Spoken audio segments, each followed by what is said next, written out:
Liga Turareka Kuzum Dia Livarega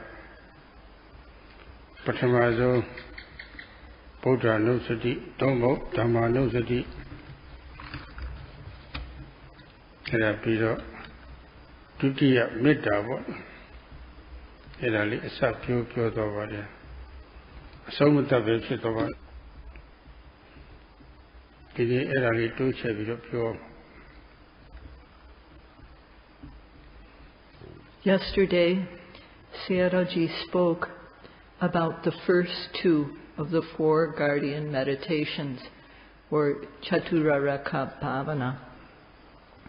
The first being recollection of the qualities of the Buddha, or recollection of the qualities of the Dhamma, and the second being loving kindness meditation, or Metta Bhavana.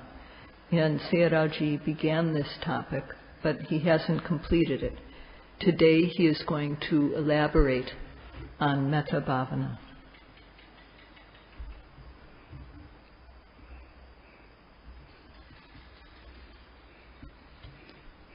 The Buddha used the word metta, which is a Pali word, and the literal or hidden meaning of this is friendliness.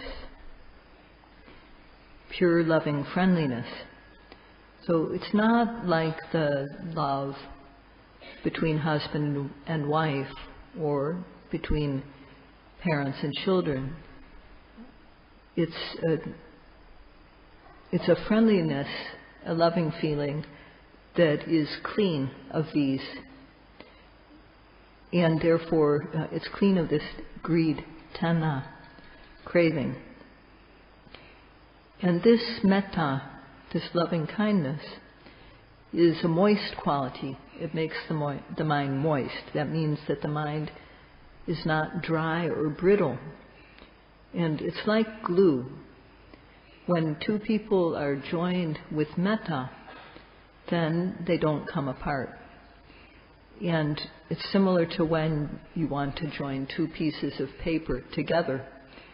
You can put glue on just one side, but it sticks better if you put glue on both pieces of paper, and then they stick together quite well. And if you use something like super glue to join 2 things together, then they become virtually like one thing. They stick together quite well.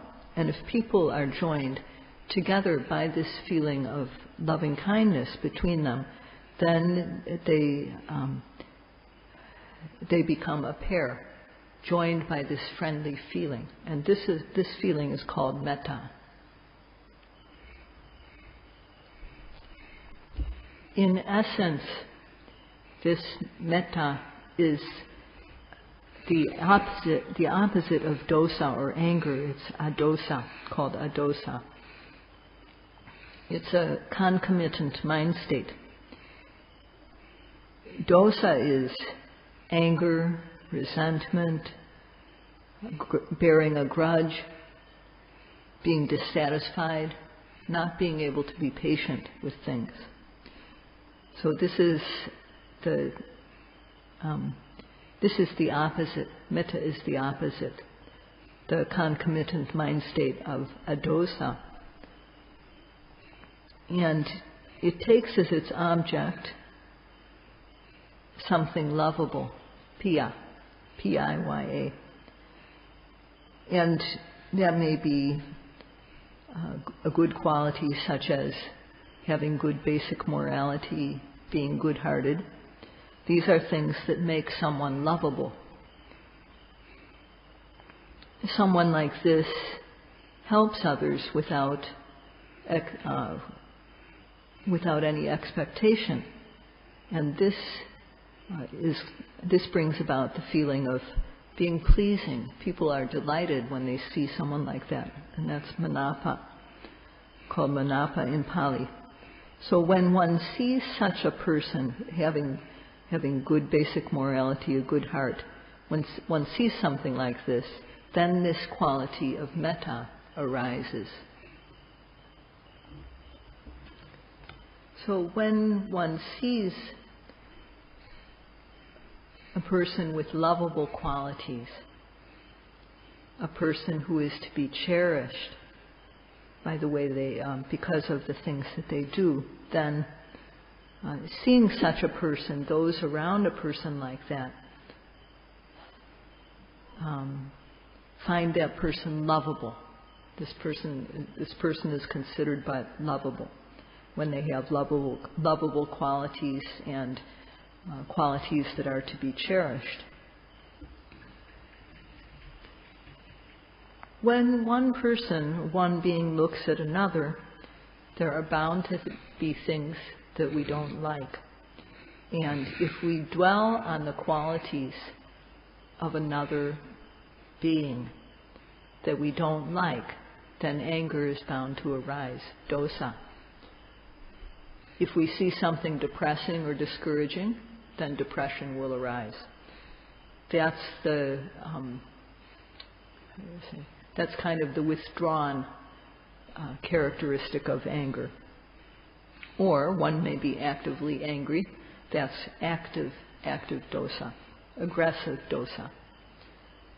And if we just let these feelings be, then there's going to be resentment and hatred.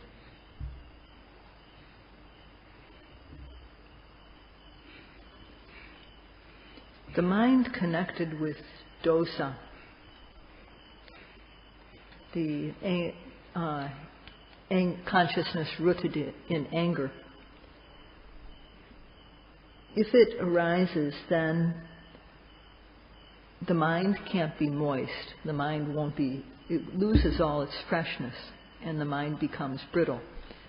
So this quality of dosa is very bad. Metta, loving kindness, on the other hand, makes the mind moist. And this is called the metta consciousness.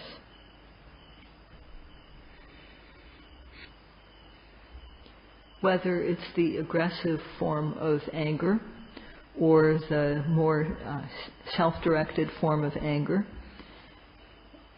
whichever form of anger it is, dosa, the mind can't be fresh.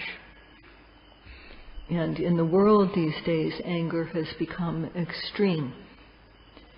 It's extreme between individuals, between groups. People have, and the result is that there's no patience. People have no ability to bear. When one is harmed, one retaliates. And this occurs on an individual level, between groups of people, between countries. Weapons are being, new weapons are being invented all the time to find out how to retaliate, as a way to retaliate. So,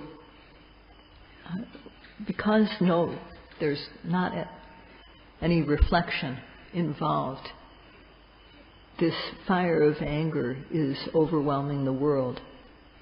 It is a very frightening situation.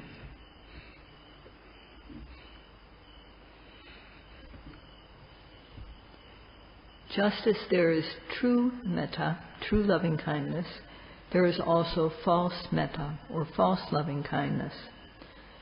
False metta is grasping, tanha. It's wanting others to like us in return. So,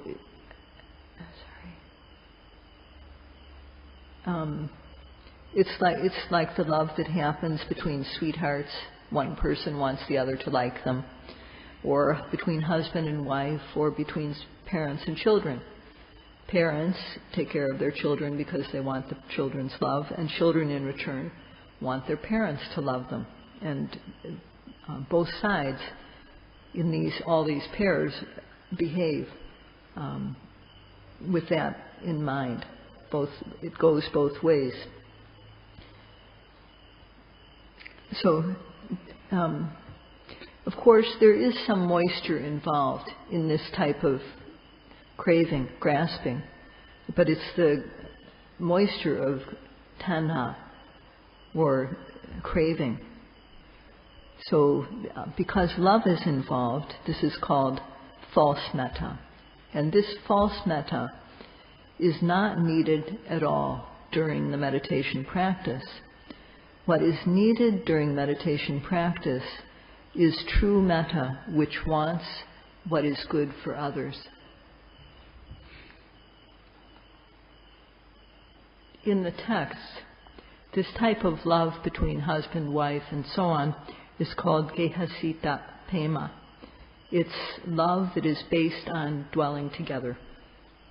And in essence, one loves the other person because they see that they can get something out of it.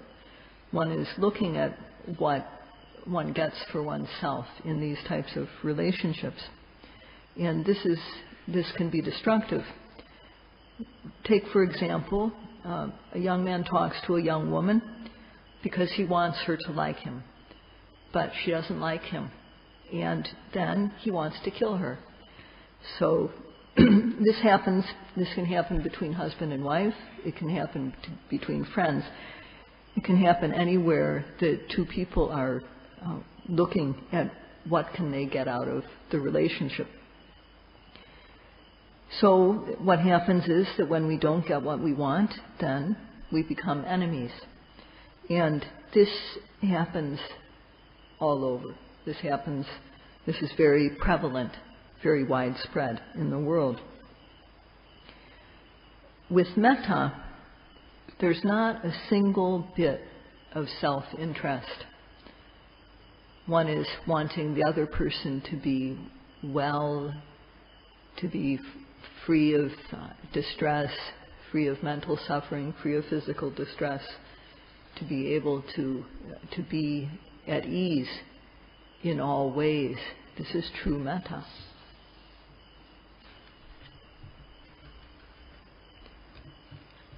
So this metta, as just described, is a wholesome consciousness, kusala chitta. And in arahants, it's functional consciousness, or kiriya chitta. So metta can arise as either wholesome or as a functional mind consciousness. The type of love that is caught up in craving or tanha is unwholesome, akusala. And these days, mostly, this is what is found in the world, this type of gehasita pema, the love that people feel as they dwell together in a house. So for most people, this is all that they find in life. For those who want to develop true metta, they should understand its essence. There are two ways to develop metta.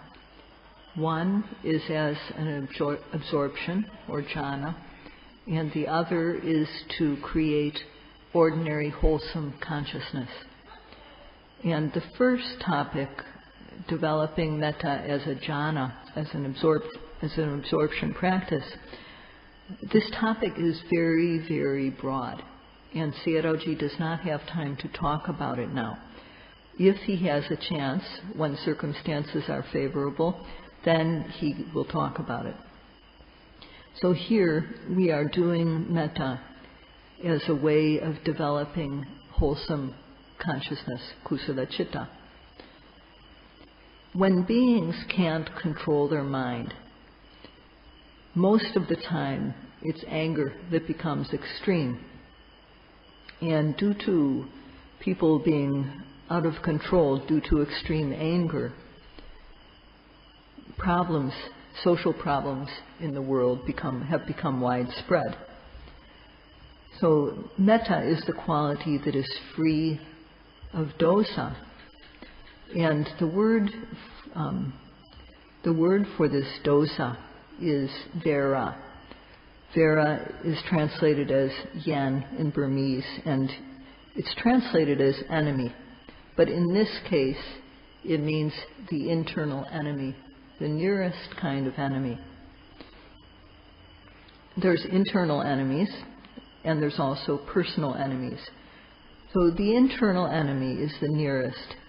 The enemy in the form of a person, we encounter such enemies from time to time, but it's rare.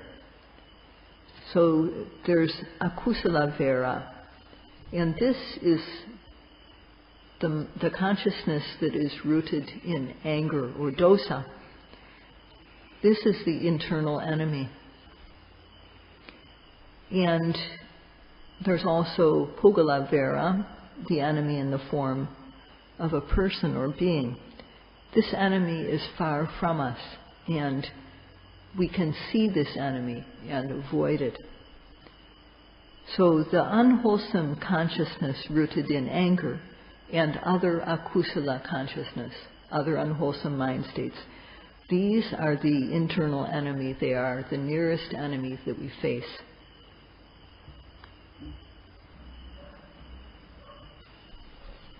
So vera, is, in terms of akusala vera, lobha, greed, is also an internal enemy. If our greed is extreme, then the internal enemy assaults us.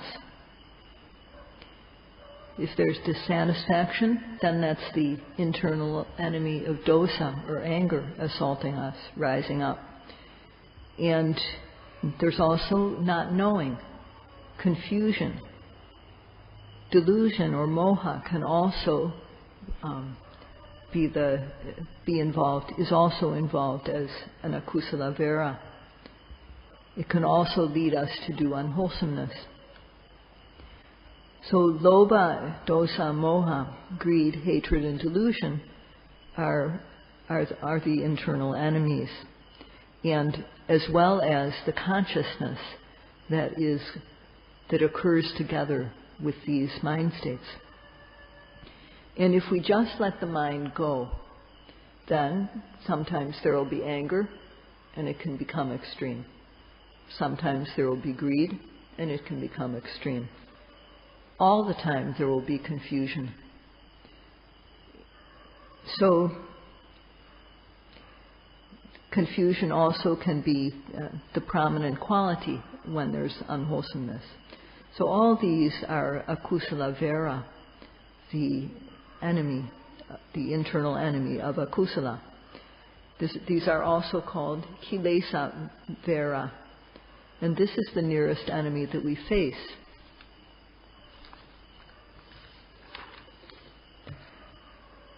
So when people develop metta, we say, may they be free of the enemy, may they be free of enemies, or may they be free of danger. Sayadaw mentioned it in Burmese, but what we're used to is saying it in Pali, averahon too. And what this really means is, may they be free of the three internal enemies. So this is the nature of developing loving kindness, of developing metta. If people would develop metta in this way, then the world would be peaceful. So many people today are not able to control their extreme greed or anger. And when the internal enemies are not quelled, then dangers arise. Dangers arrive at our door. So when we develop loving kindness for others, we wish that they be free of the enemy and danger. May they quell the internal enemy and become free of danger. If there's no control, and if one's greed, lobha, becomes extreme, and one turns to stealing what doesn't belong to oneself, committing adultery, or lying for one's benefit, then the enemy of lobha, greed, is attacking us. And some people think that this is good. They think that such feelings should be encouraged. But if lobha, greed, becomes extreme and one goes to the extent of acting upon it, this is encouraging the enemy. When people can't control their mind and anger becomes extreme, people go to the extent of killing another or harming, committing all sorts of wrongdoing, lying, out of anger. And some think this is good, and they think that it's good to express one's anger, it's good to act on one's anger. But in fact, this is encouraging the enemy, our own internal enemy. Some people think that it doesn't matter if you do right or wrong, and because of this confusion about what is not being clear about what is good and what is not good, people do all sorts of things that are not suitable. And this too is encouraging the enemy of delusion, moha vera. So these enemies, because people encourage these enemies, because these enemies haven't been quelled, these enemies cause problems for individuals and they cause social problems. So because these enemies of lobha, dosa, and moha are rising up in individuals, social problems are created. And in the world, these problems are very difficult to solve.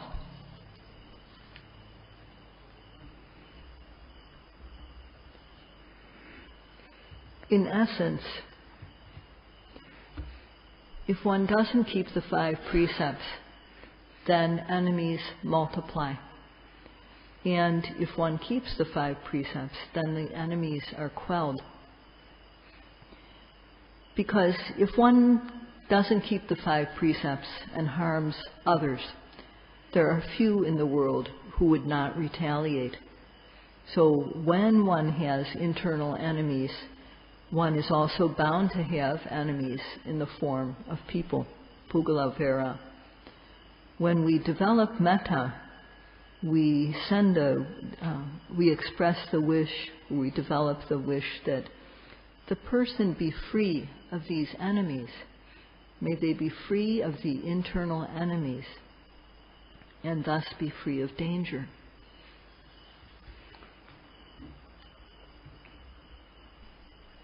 Because the internal enemy is not quelled, is not put down, then enemy in the forms of persons or beings arise, and problems come up and they surround one. So one who is surrounded by these problems, looking at one's life, looking at the wrong one has done, one blames oneself, one starts to criticize oneself, saying to oneself, what I did was bad, what I did was low and base. So this is called atanuvara bhya, the danger of self-blame. And further, those around us also will criticize us when we've committed wrong. And so this is called paranuvara bhya, the danger of blame by others. Furthermore, laws are established, and when we break those laws, then the relevant authority will punish us. And this is called danda bhya, the danger of punishment. Furthermore, in committing misdeeds, our intention is low and base. Our cetana is base. And that makes our life, in our present lifetime, it makes our life low level. And the next life is also going to be low level because of this cetana, most likely. So these four dangers come into one's life when we are not able to quell or put down the internal enemies. But if we're able to quell the internal enemies, the akusala, then these dangers won't arrive. So when we develop metta, we say avera hontu. And this means, if we take it in terms of the explanation that we've just heard, this means that may beings be free of the internal enemy. May they be free of enemies and dangers. So this expression of metta is very meaningful, and it brings a lot of benefit. So first of all, one sleeps easily, one wakes up easily, one doesn't have any bad dreams. These are just three of the benefits that come when one develops the mind of loving kindness, of metta. There are 11 benefits that are described in the text, but since this is a meditation retreat, this is enough of a description for now.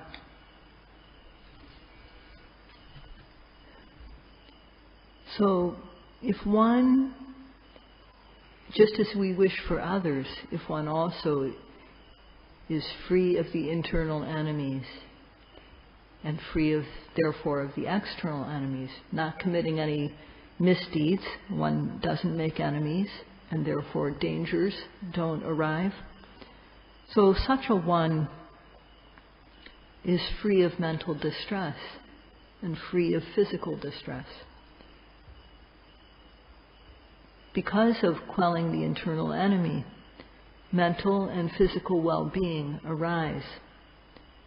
So for us to have mental and physical well-being, the most important thing is to quell or put down the internal enemy, and that means to keep sila. That means to keep our 8 precepts, if we are 8 precepts yogis. If we're monks, that means to keep the vinaya purely. Whatever our sila is, we have to keep it purely, and then the internal enemy will be quelled, under control. So because people aren't able to keep sila, then enemies abound.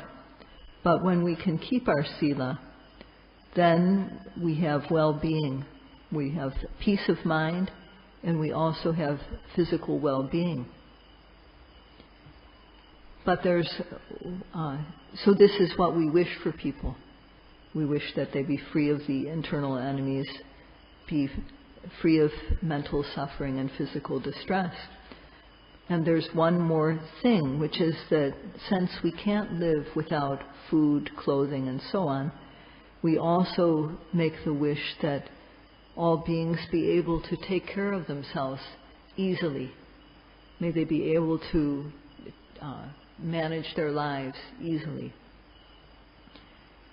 So this is what we do when we are trying to develop the wholesome mind. And so to develop the wholesome mind, we should all do loving kindness, metta. And this will bring us the results of being able to sleep well, being able to wake up well, and so on. It brings many benefits, and it brings us freedom from danger as we undertake the practice. So everyone should develop metta. So Sayadaw just described how if we're going to practice, we need to develop metta for about 1 minute twice a day. Once in the morning and once in the evening. And Sayadaw just recited the Pali. We all have it in our books. So in English that would be, may all beings be free of enemies and danger. May all beings be free of mental suffering. May all beings be free of physical distress. May all beings be able to take care of themselves happily.